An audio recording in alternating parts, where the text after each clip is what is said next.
ఎలా ఆశీర్వదిస్తాడు? ఎలా సమాధానం వస్తుంది హృదయము మారకుండా? కదండి.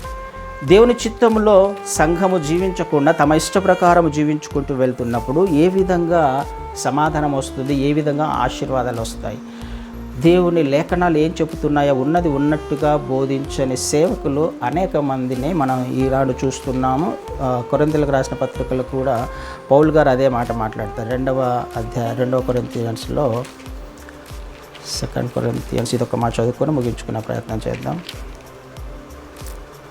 7వ అధ్యాయంలో 8-9 వచనాలు చదువుతాను. ఏం కలుగుతుందండి? రక్షణార్థమైన మారు మనసు. ఎదుటివారు బాధపడతారు, సంఘము బాధపడుతుంది అంటే దేవుని చిత్తం మిస్ అయిపోతారు, వారు నరకానికి వెళ్తారనే బాధ ఎక్కువగా ఉంటుంది దేవుని చేత ఎన్నుకోబడిన వారికి, కదండి. సంఘము నరకానికి పంపించడము సేవకుల ఉద్దేశం కాదు. సేవకులు అందుకొరకు ఎన్నుకోలేదు దేవుడు వారిని. వారు బాధపడతారేమో, కష్టపడతారేమో, వారు పాపం ఎందుకు ఆ మాటలు చెప్పడము?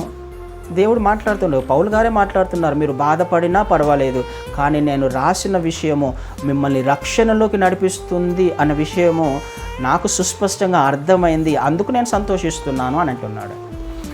మొదటగా కఠినంగా మాట్లాడాను, కానీ అయినా పర్వాలేదు, అది మిమ్మల్ని రక్షణలోకి నడిపించింది.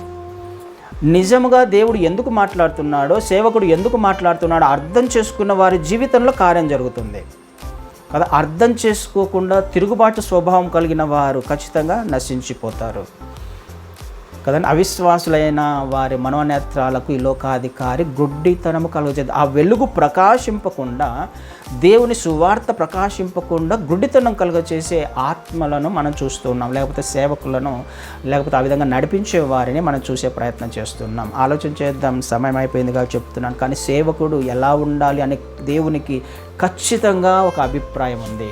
నక్షత్రము వలె ఉండాలి, ఆయన చేతిలో ఉన్నారు. ఆయన ఎవరిని ఎన్నుకుంటాడు అని అంటే ఇలాంటి పరిచర్య చేసేవారిని, దేవుని చేత ఎన్నుకోబడిన వారి పరిచర్యం చేసే, దేవుని వద్దకు నడిపించేవారిని, అనేకులను నీతి మార్గంలో నడిపించేవారు సేవకుడు.